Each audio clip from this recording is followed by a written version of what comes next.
The order was supposed to end the problem. It came from the Galactic Council, transmitted on every known frequency, translated into every recognized language, and recorded into public archives so no one could claim ignorance. Humanity was to disarm. Shipyards shut down. Long-range weapons dismantled. All fleets were reduced to defensive levels under Council supervision. The order was firm, legal, absolute, and everyone expected the same result. Humans had always pushed back with words, not action. Complaints, protests, speeches about sovereignty and independence. In the end, they always bent. They always complied just enough to survive. That was the pattern. So when the countdown reached 0 and Earth did not respond, the council chamber filled with quiet laughter. "Let them sit in silence," one delegate said. "They always come back," another replied. The chamber moved on to other matters. But the silence did not break. No angry broadcast. No diplomatic envoy. No carefully worded refusal. Just nothing. For the first time, the council felt a thin thread of unease. By the third day, trade vessels near human borders reported strange interference. Navigation systems lagged. Long-range scans returned static where star systems should have been. By the fifth day, entire relay stations went dark. Still, no response from Earth. Military analysts dismissed it as posturing. Humans were dramatic by nature. This was a show meant to gain sympathy. Nothing more. Then the first patrol failed to return. It was a small council task force, sent to observe human compliance. No weapons armed. No hostile intent. Just a routine inspection group. They crossed into human-controlled space and vanished. No distress signal. No debris. No hyperspace wake. It was as if they had never existed. That caught attention. A second patrol was dispatched, larger this time, equipped with advanced sensors and recording arrays. Every moment of their approach was streamed live back to the council. The ships passed the human border. The feed cut to black. The council chamber fell silent. Emergency meetings were called. Senior officials demanded explanations. Technicians searched for sabotage, errors, or enemy interference. They found none. Instead, something far worse appeared. Across multiple sectors, deep space monitoring stations began reporting massive energy fluctuations. Not weapon fire. Not engine burns. Construction. Something enormous was being powered up deep inside human space. Old hyperspace routes, paths marked as obsolete centuries ago, began to light up again. Routes no modern fleet could even use safely. But something was using them. A junior sensor officer hesitated before speaking. He had checked the numbers 3 times. "What you are seeing," he said carefully, "matches fleet-scale movement." The chamber reacted with disbelief. Human fleets were small, fragmented, barely able to defend their borders. That was what the records said. But the sensors told a different story. Power signatures far beyond anything humanity had ever shown publicly were moving in formation. Perfect spacing, precise timing, military-grade coordination. Someone asked the question no one wanted to answer. How long would it take humans to build something like this? The reply was quiet. They didn't build it recently. That was when fear began to spread. The council demanded an immediate explanation from Earth. Priority channels were opened.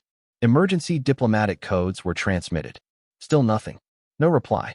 No acknowledgement. Not even a denial. As if humanity had stepped away from the conversation entirely. Then, without warning, stars began to disappear. Not explode.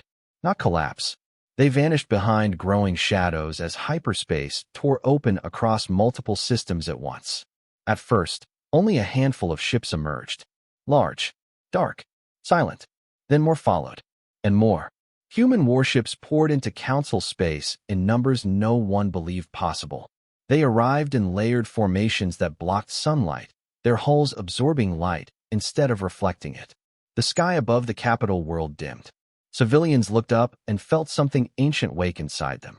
Instinct. Fear. These ships were not sleek or decorative. They were massive slabs of armor and structure, scarred by battles that did not exist in council records. Some designs were so old they did not match any known human era. Yet they moved with perfect control. No weapons powered up. No threats broadcast. No aggressive maneuvering. They simply arrived and stayed. A single transmission finally cut through the noise. It was calm. Measured. "Humans. You ordered us to disarm," the voice said. "We chose to arrive instead. The council demanded immediate withdrawal. The human voice answered without emotion. You mistook our silence for weakness, it said. It was preparation. As more ships continued to arrive, sensors struggled to keep up. The numbers kept rising.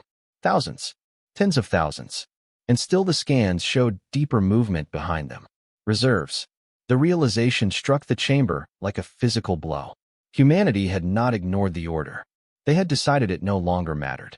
The part ends as the final report reaches the Council's highest authority.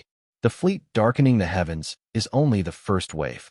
The Galactic Council had ruled for so long that it had forgotten what doubt felt like.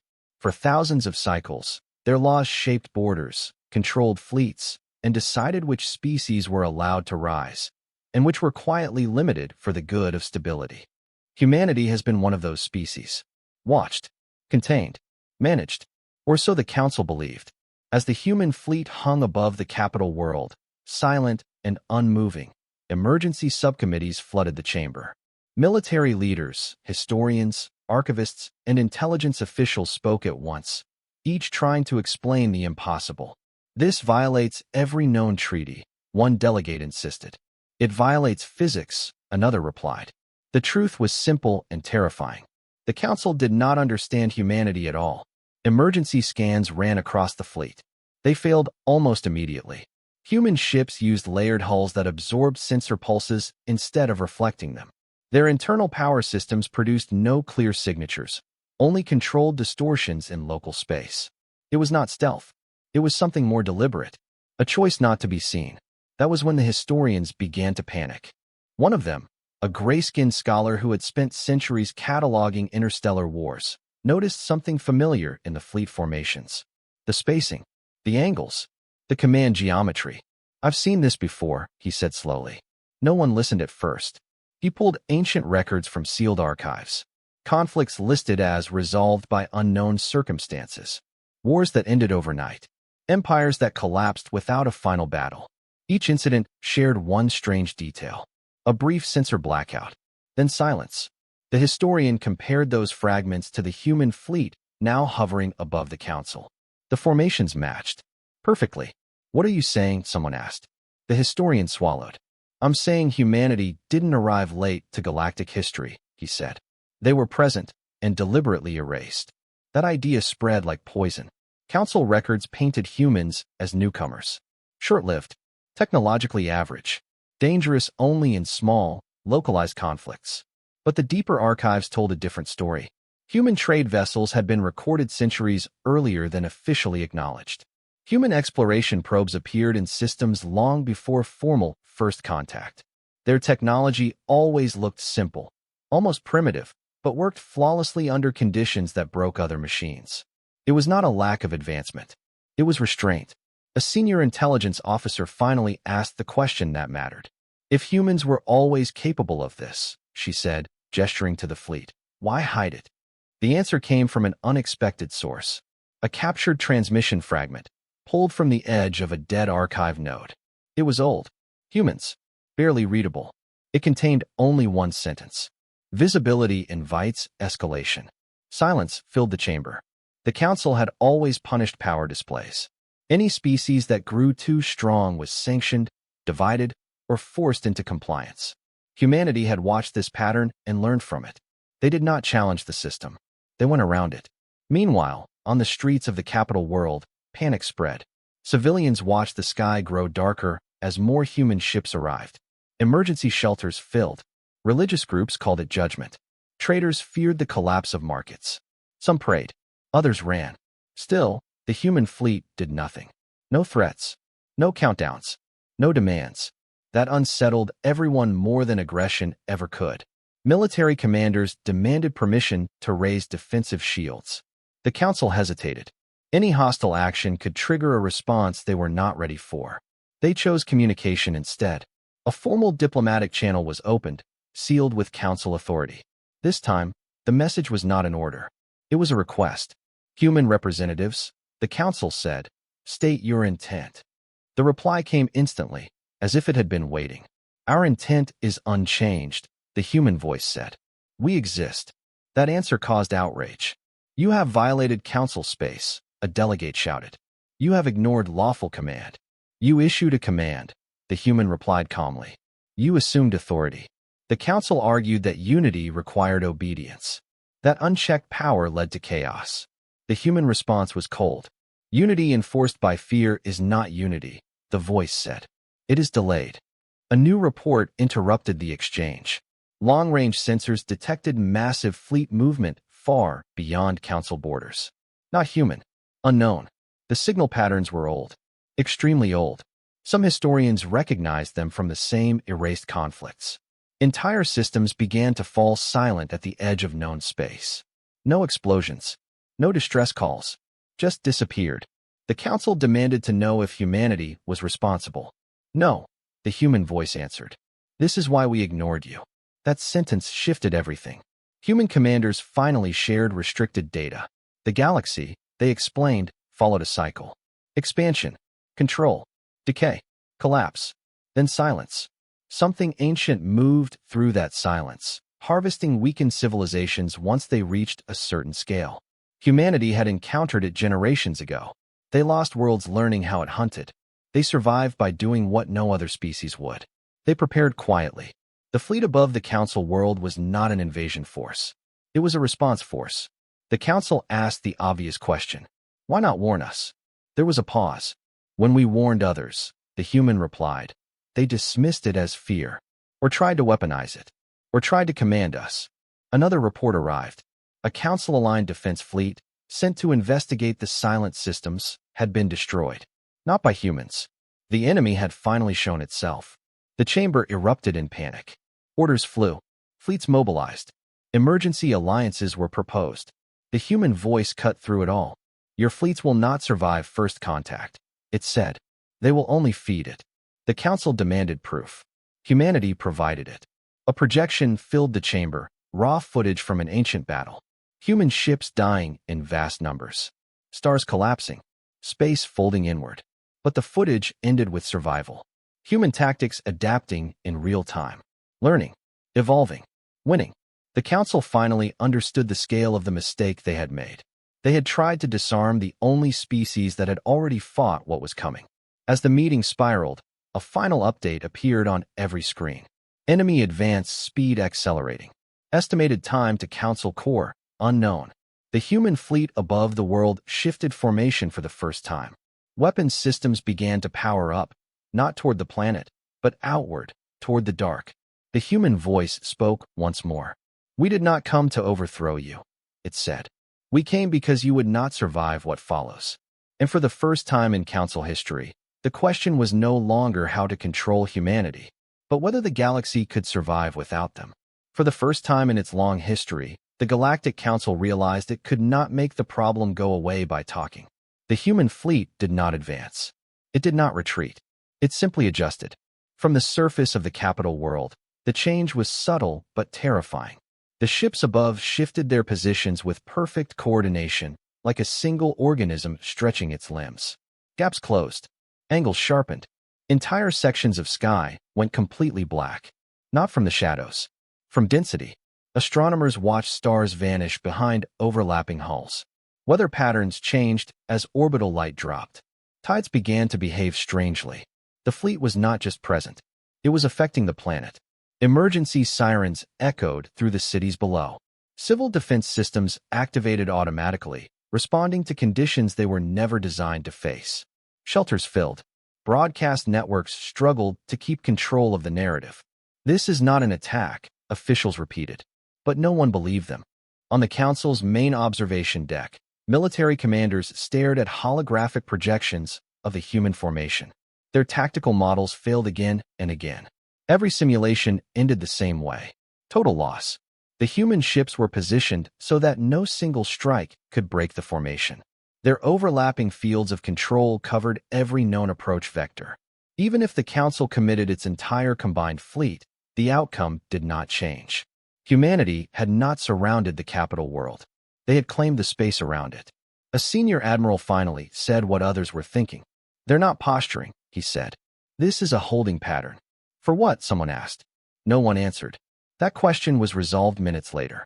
Long-range sensors, recalibrated using human-provided data, finally pierced the interference beyond the fleet. What they revealed froze the chamber. Something massive was moving through the outer systems. Not fleets, not ships, structures. Vast shapes drifted through space without engines, pulling energy from stars as they passed. Entire systems dimmed, then went silent. The phenomenon was slow, unstoppable, and indifferent. The enemy did not maneuver. It advanced. Human commanders opened a limited tactical channel. This time, the voice that spoke was not diplomatic. It was operational. "Your sensor range is insufficient," the human said. "We are extending it." Suddenly, Council displays filled with data far beyond their normal limits. Space itself seemed to unfold. Layers of reality peeled back, revealing paths and movements no Council technology had ever detected. The galaxy looked crowded. The Council saw what humans had been watching for generations, and they understood why humanity never slept easy. "This is not a war fleet," a Council scientist whispered, staring at the enemy projection. "It's an ecosystem." The human did not correct him. Across the human formation, ships began to move independently for the first time. Massive vessels broke away and accelerated toward the approaching darkness. Smaller escort craft followed, forming spear-like formations. No speeches were made. No dramatic countdowns announced. The human fleet simply went to work. The first clash did not look like a battle. There was no explosion, no bright flash. Space folded. A region between the human advance group and the enemy compressed violently, then snapped back into shape. When it did, part of the enemy was simply gone. Not destroyed. Removed. The Council stared in stunned silence. "That's impossible," someone said. "It's expensive," the human voice replied. "That's why we don't use it lightly." The enemy responded. For the first time, it reacted to something. Massive energy surges rippled through its structures. Entire sections detached and reconfigured, adapting to the attack. What had been drifting shapes began to resemble weapons. Council defense fleets, positioned too close to the engagement zone, were caught in the shift. They did not even realize they were under attack. Their ships lost cohesion mid-formation, pulled apart by forces their hulls were never built to resist. Crews died instantly. There were no distress calls. Human ships moved between the enemy and the collapsing Council fleet without hesitation. Several human vessels were lost in the process. They did not retreat. They absorbed the damage. For the first time, the Council saw human ships break apart, their armor failing under extreme stress. But even in destruction, the human vessels fulfilled their role. Their remains detonated in controlled patterns, disrupting the enemy's advance just long enough for surviving Council ships to escape. The human voice spoke again, lower now. "Your fleets cannot operate this close," it said. "Fall back." The Council did not argue. Retreat orders were issued immediately. As Council forces fled, humanity held the line alone. The battle expanded across multiple systems. Human ships flowed through space like a dark tide, constantly shifting, constantly adapting. When the enemy changed tactics, the humans responded within moments. Not with brute force, with understanding. The Council's greatest fear was confirmed. Humanity had not just fought this enemy before. They had learned it. A junior analyst noticed something strange in the data. "Human losses are increasing," she said quietly. "Yes," a human officer replied without emotion. "They always do at this stage." "Then why continue?" she asked. There was a pause. "Because stopping costs more." That sentence settled heavily over the chamber. As hours passed, the enemy advance slowed. Entire sections were contained, redirected, or erased. But the effort was clearly draining humanity's resources. Even their vast fleet was not infinite. The Council began to understand the truth.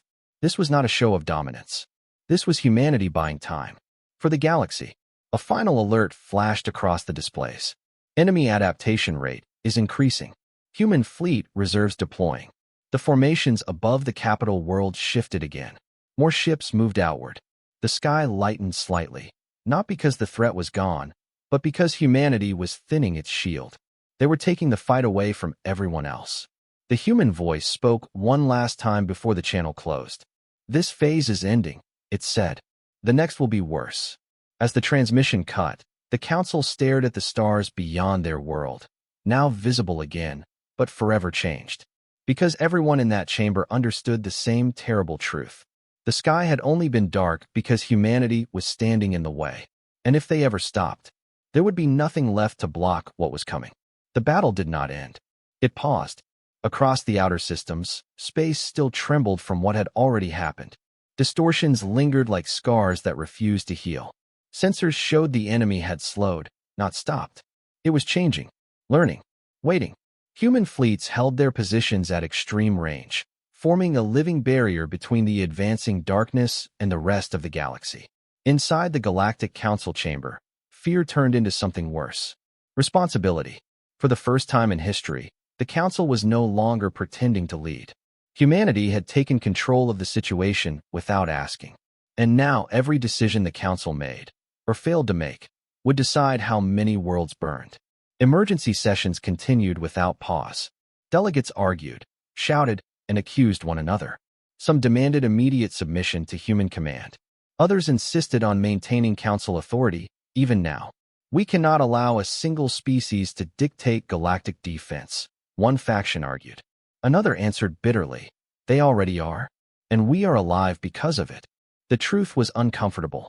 Humanity had not asked permission, and the Council had nothing to offer in return.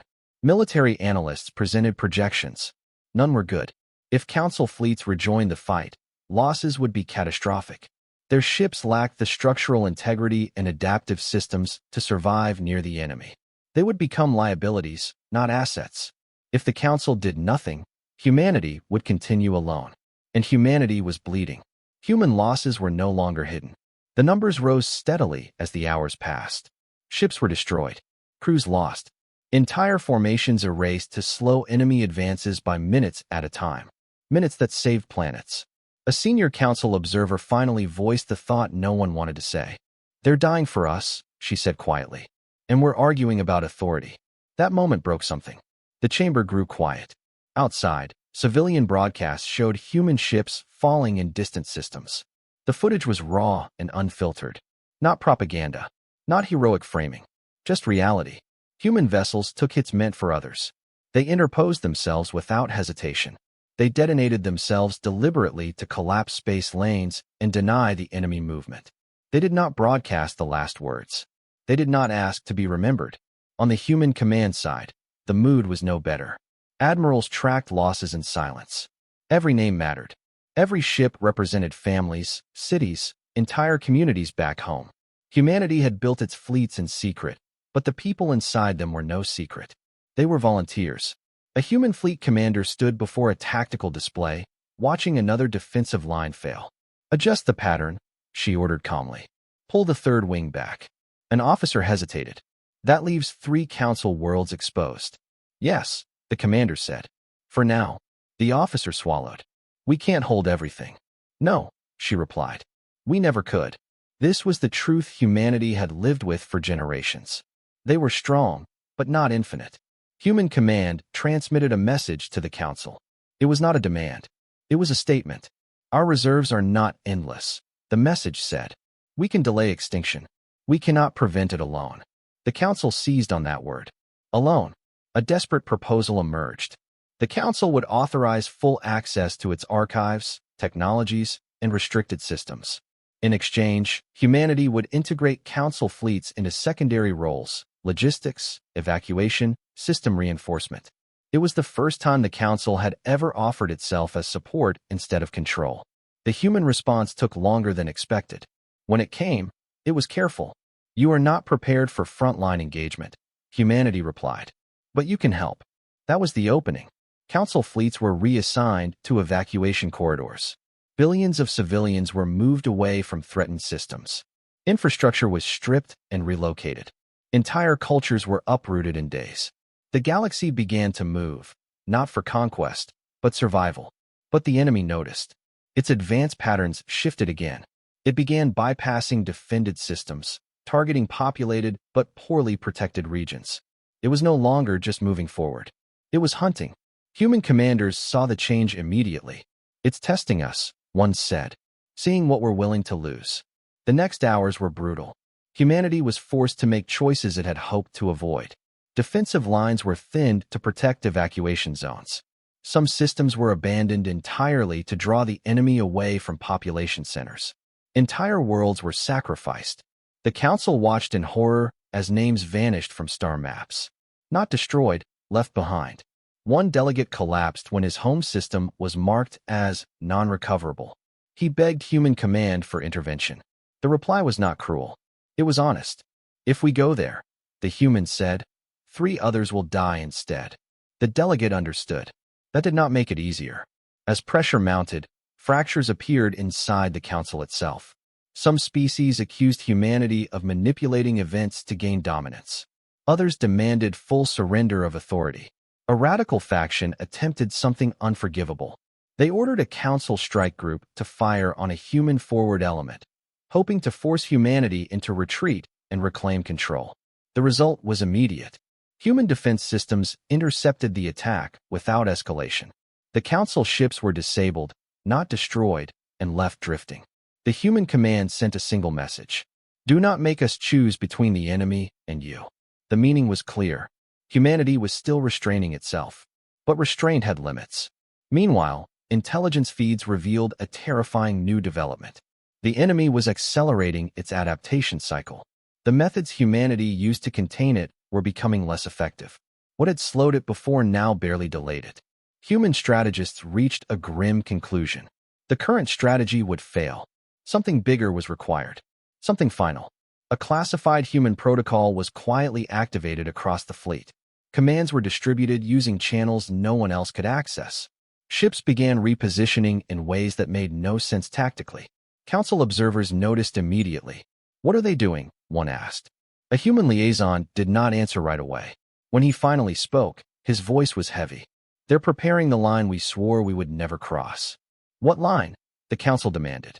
The one where we stop protecting ourselves, he said, and start protecting the galaxy instead.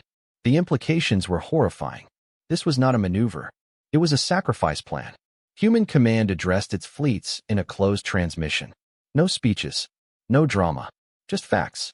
The enemy could be stopped, but not cheaply. Entire task forces would need to remain behind enemy lines. Some would never return. Some systems would be sealed permanently. The cost would be human lives on a scale unseen in recorded history. There was no recorded dissent, only acknowledgments. Across the galaxy, the enemy shifted again and surged forward. Human fleets moved to meet it. And for the first time since the conflict began, the Council realized the darkest truth of all. Humanity was not fighting to win. They were fighting to end it, even if they did not survive the ending. The first sign that something had changed was not an explosion. It was silent. Across multiple sectors, human fleets stopped maneuvering. Defensive lines that had been constantly shifting locked into place. Ships that had been racing between crisis points went still, holding positions with unnatural precision.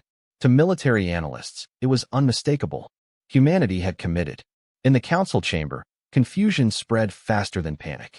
The new human formations made no sense under standard strategy. They were not optimized for survival or flexibility. They were arranged for endurance under impossible conditions. One analyst whispered the word no one wanted to hear. Anchors. Human ships were not preparing to advance. They were preparing to stay. Council intelligence rushed to decode the human fleet's new behavior. Energy readings spiked across human vessels, but not in weapon systems. Instead, power flowed into structural cores, gravitational stabilizers, and systems buried so deep in the ships that Council sensors could barely map them. Entire stars near the front lines began to behave strangely. Solar flares froze mid-eruption. Gravity wells stabilized in ways that violated known physics. Space itself was being reinforced.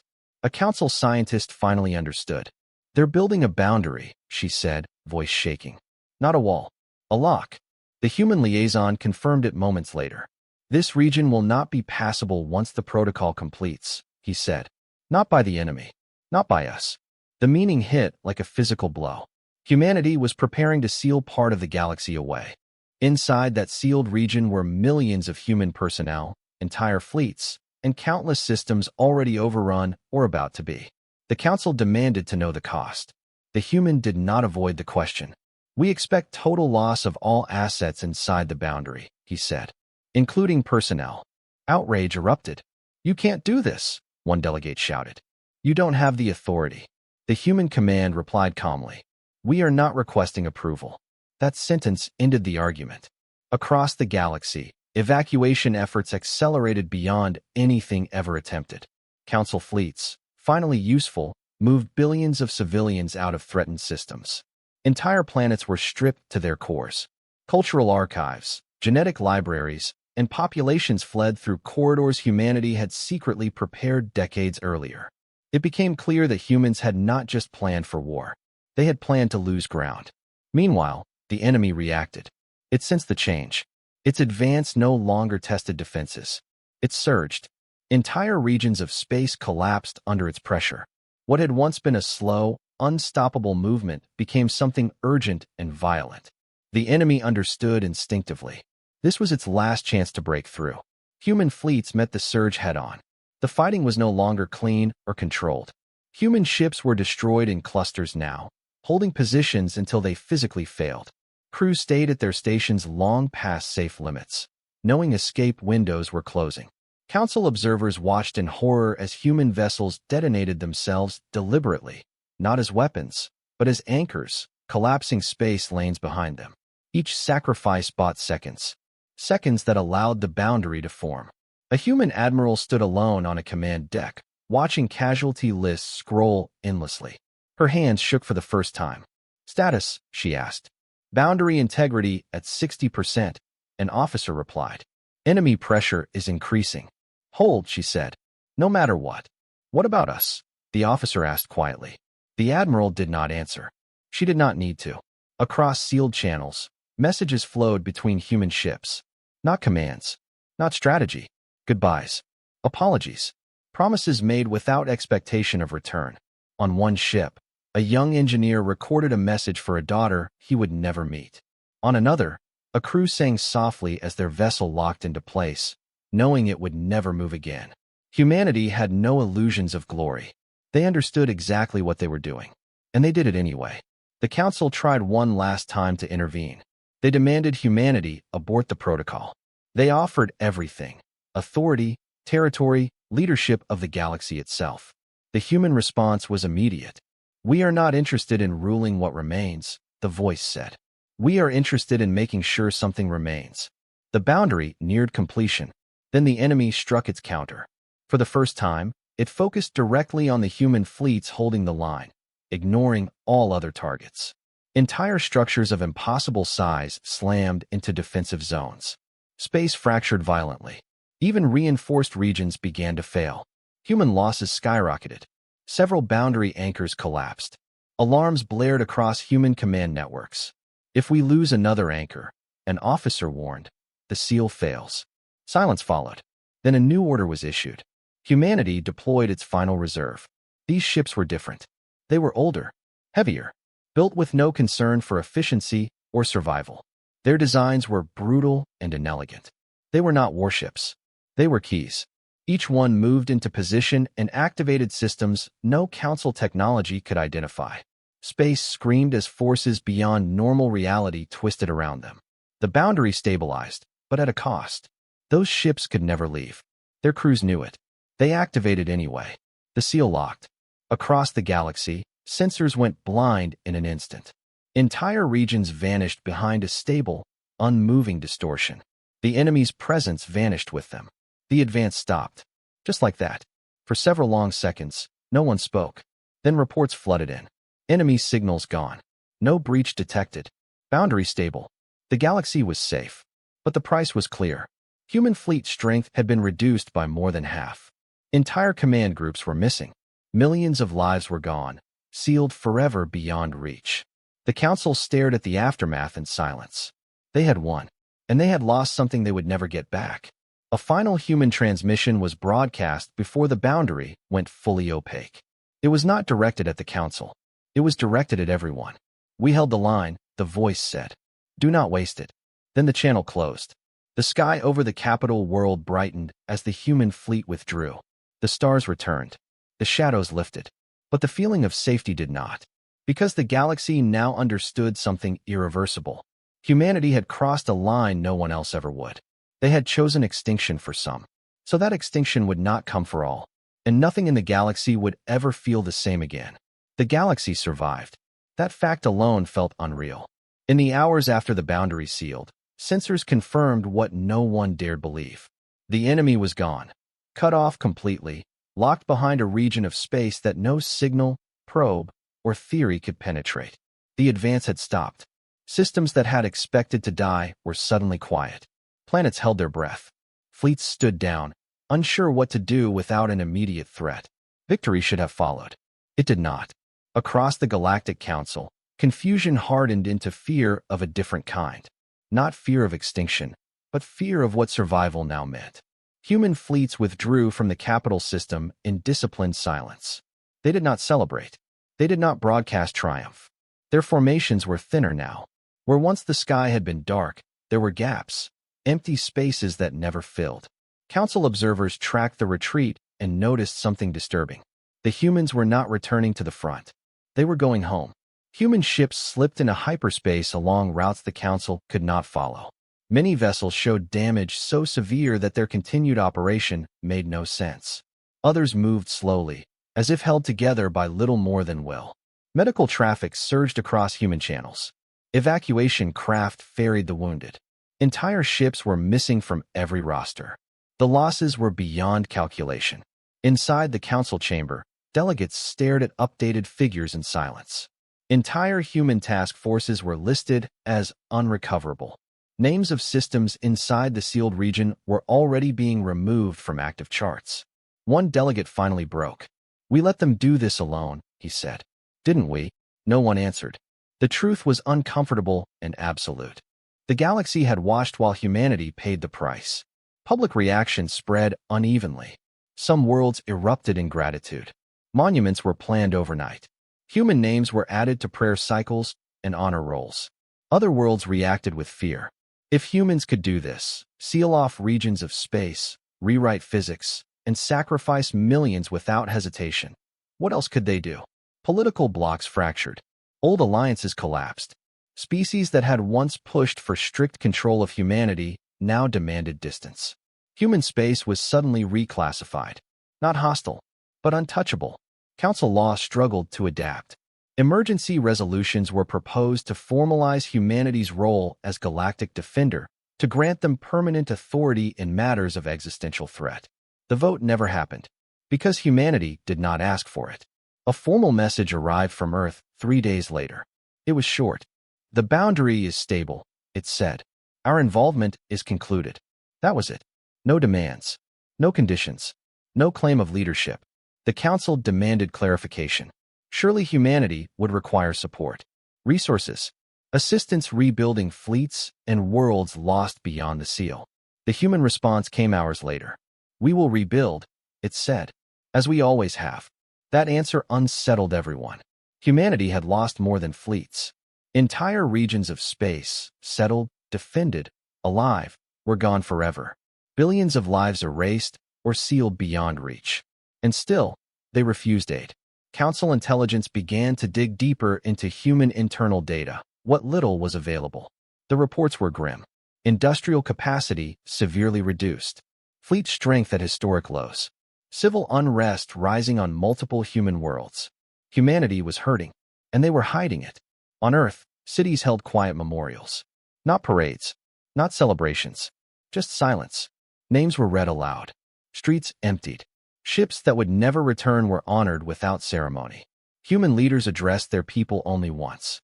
"We did what we prepared to do," the statement said. Grief is the price of responsibility. There was no reassurance. There was no promise that it would never happen again. Meanwhile, the sealed region began to attract attention. Scientists from across the galaxy begged for access. Theories multiplied. Some believed the boundary would fail. Others claimed the enemy might still be alive inside, waiting. Humanity refused all requests. "No one approaches the boundary," they said. "Ever." Council enforcement ships attempted to establish monitoring stations nearby. Human fleets intercepted them politely but firmly and redirected them away. "This is not negotiable," the human commanders said. Tension rose. Without the enemy to unite them, old habits returned quickly. Some council factions began to whisper dangerous ideas. Humanity is weakened now. Their fleets were depleted. Their numbers reduced. If they were ever to be controlled, Now was the time. Those whispers did not stay whispers for long. A coalition of minor powers proposed sanctions, trade restrictions, oversight of human military rebuilding. The motion nearly passed. It failed by a narrow margin. Because of one piece of information, a council intelligence report, sealed and leaked at the same time, reached every delegate. It detailed what humanity still possessed: hidden reserves, deep space facilities untouched by the war, weapons systems never deployed. Humanity was wounded, but not helpless. And more importantly, they were angry. Not loudly, not publicly, but quietly, in a way far more dangerous. Human diplomats finally returned to the council chamber. They looked older, tired, scarred. They did not threaten. They were reminded. "We ignored your orders," the human representative said calmly. "Because extinction does not respect authority. If you attempt to punish us for surviving, understand this." The chamber held its breath. "We will not fight you," the human continued. "We will simply stop standing between you and what comes next." That ended the discussion. Sanctions were withdrawn. Oversight proposals vanished. The galaxy learned a hard lesson. Humanity's greatest power was not its fleets. It was its willingness to walk away. As weeks passed, rebuilding began slowly. Trade resumed. Borders stabilized. But something fundamental had shifted. The Council was no longer the center of galactic security. Humanity was. And yet, humanity withdrew further into itself. Borders closed. Communication is reduced. Human space became quiet again, not with secrecy, but with grief. Observers noted a troubling trend. Human children were being taught new history, not of conquest, of duty, of lines held and prices paid, of what happens when preparation is ignored. The final council report summarized the situation bluntly. The galaxy survived due to human action, it read. But humanity may not recover from the cost. And that was the fear no one spoke aloud. If another threat came, if the boundary failed, if something worse emerged, would humanity still be able to stand alone? Or had the galaxy already spent its last shield? The part ends with a single unresolved truth spreading through every world. Humanity saved everyone. But no one knew if humanity had saved itself. The first betrayal did not come with weapons. It came with paperwork. A coalition of systems, small powers, border states, and former rivals filed a formal proposal before the Galactic Council. On the surface, it sounded reasonable, even responsible. They called it a stability assurance mandate. The proposal argued that humanity's actions, while heroic, proved something dangerous. One species now possessed the ability to alter space itself, seal regions of the galaxy, and make decisions that affected trillions without consent. Unchecked power, they said, was a threat, no matter how noble its intent. The solution they offered was simple. Humanity would be required to share the technology used to create the boundary. Human ship movements would be monitored. Human military rebuilding would be overseen by council observers. It was not called punishment. It was called balance. When the proposal circulated, many delegates hesitated. But fear has a way of winning arguments logic cannot. What if humans decide next time that we are the threat? One delegate asked quietly. Another added, what if they choose not to stand in the way again? Those questions spread faster than reason. The vote was scheduled. Humanity was informed only hours before it was to occur. The human response was delayed, not out of confusion, but restraint. Inside human space, leaders debated fiercely. For the first time since the war ended, voices rose in anger. "They want our leash," one commander said. "After everything," another replied. Military leaders urged caution. Humanity was still recovering. Fleets were damaged. Industrial capacity strained. A confrontation now would fracture what little stability remained. Others disagreed. "If we allow this," a civilian representative argued, "we will never be free again. Every sacrifice we make will become permission for control." In the end, a decision was reached. Humanity would not interfere with the vote. They would observe. The day of the council session arrived. Delegates spoke passionately about safety, balance, and shared responsibility. They praised human courage, then warned of human dominance in the same breath. No human representative was present in the chamber. That absence was noticed. The mandate passed by a narrow margin. The moment it did, automated enforcement systems activated across council space. Surveillance arrays redirected toward human borders. Observer fleets were mobilized under the banner of peacekeeping. They moved quickly, too quickly, because beneath the mandate, buried in obscure clauses, was something far worse. Authorization for preemptive containment. Several fleets did not wait for oversight teams or formal coordination. Acting independently and fueled by fear, they advanced toward a damaged human shipyard near a neutral system. Their goal was not destruction. It was a seizure. They believed humanity was too weak to resist. They were wrong. The first warning came from human command within seconds. Turn back, the transmission said.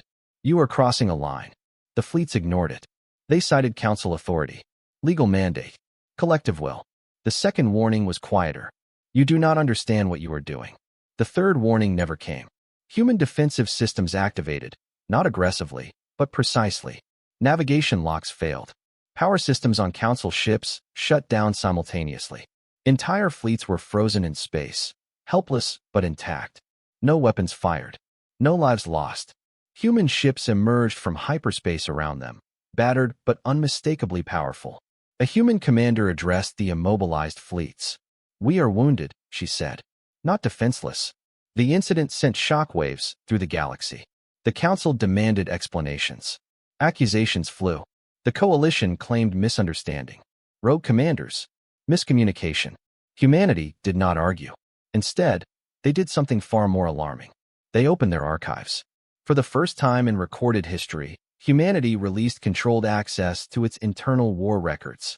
Not boundary technology. Not weapon schematics. But intent.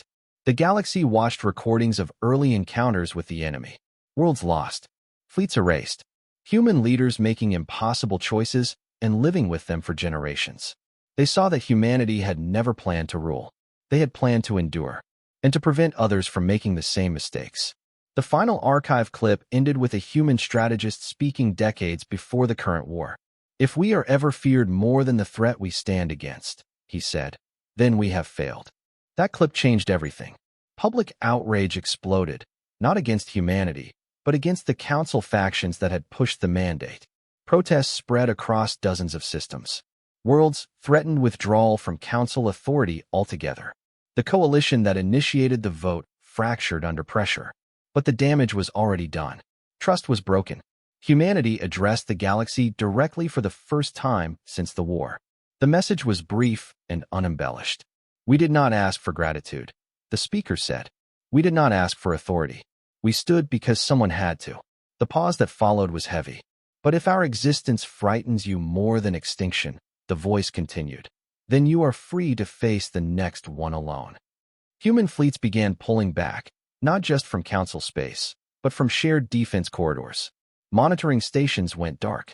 Early warning systems humanity had maintained quietly for centuries shut down. The galaxy felt the absence immediately. Sensor blind spots appeared. Trade routes felt less safe. Old fears crept back. The council panicked. Emergency sessions were called. The mandate was repealed within hours. Apologies were issued. Guarantees drafted. Humanity acknowledged them and ignored them. They did not retaliate. They did not punish. They withdrew. That frightened the galaxy more than any fleet ever could, because now everyone understood the truth. Humanity was not dangerous because it was powerful. Humanity was dangerous because it was willing to stop caring. As the part ends, a new signal flickers at the edge of the sealed boundary. Weak, uncertain, but present. And humanity is no longer watching alone. The question spreads through the council chamber like a sickness. If the enemy is not completely gone, will humanity come back next time? Or has the galaxy already used up its last favor? The signal was weak. That was the first thing humanity noticed. It flickered at the edge of the sealed region, barely strong enough to register as real. Not a surge, not a breach, just a tremor, like something pressing gently against a door it could not open. Most species would have ignored it. Humanity did not. Deep within human space, long dormant systems activated quietly. No public announcements were made. No alerts broadcast. Ships that never appeared on council records powered up and slipped into motion. Humanity had withdrawn from the galaxy, but they had never stopped listening. On the council's side, panic returned immediately. The signal spread fast. Scientists argued over its meaning. Some claimed it was nothing more than residual distortion. Others feared the boundary was weakening. No one knew for sure. What they did know was this. If the seal failed, the galaxy would not survive a second time. Emergency requests were sent to Earth. This time, there were no demands. They were pleased. Days passed with no reply. Old fears resurfaced. Some delegates whispered that humanity had finally turned its back, that this was punishment for betrayal, for fear, for trying to control what could never be owned.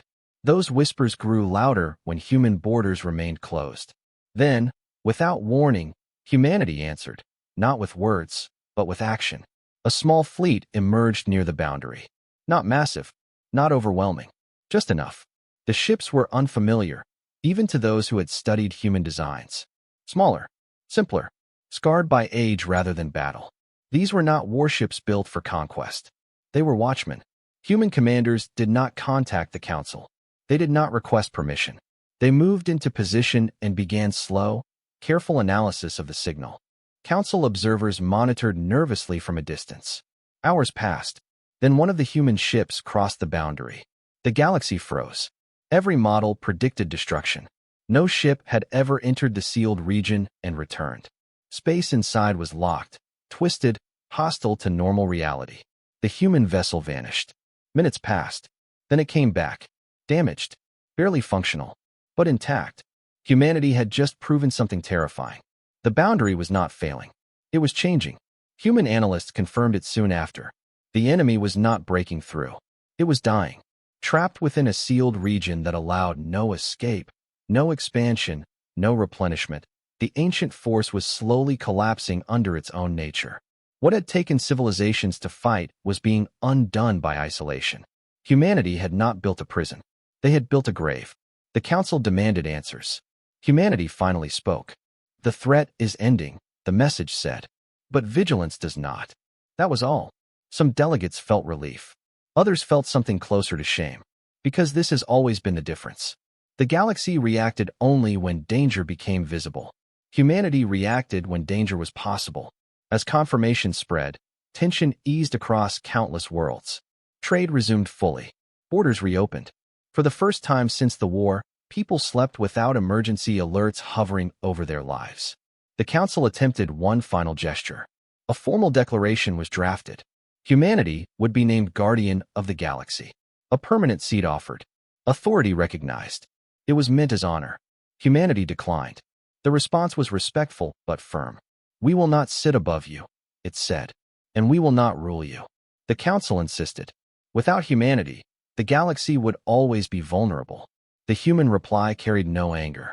Then learn, it said. Prepare. Stand for yourselves. That answer confused many. It inspired others. Across the galaxy, something unexpected happened. Species began investing in defense, not against each other, but against extinction-level threats. Shared early warning systems were built. Information was exchanged openly for the first time. Not because the Council ordered it, because humanity had shown what responsibility looked like. Human fleets slowly withdrew from the boundary, leaving behind automated sentinels and sealed protocols. They did not abandon the watch. They delegated it. Years passed. The sealed region became a silent scar on star maps.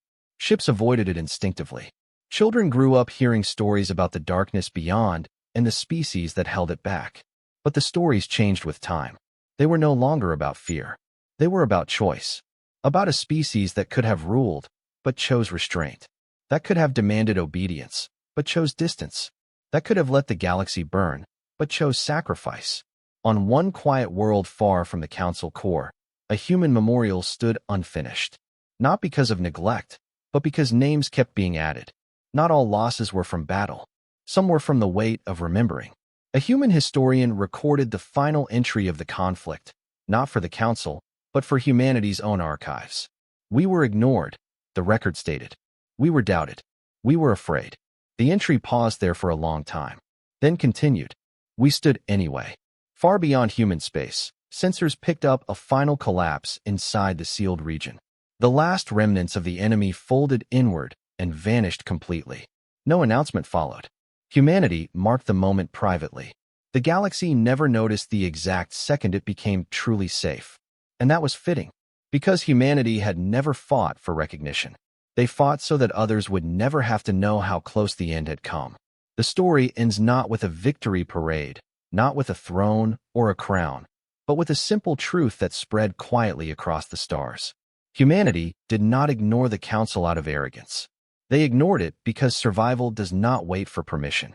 And somewhere, far from applause and memory, human ships continued their patrols, not as rulers of the galaxy, but as the ones who would stand again if the darkness ever returned.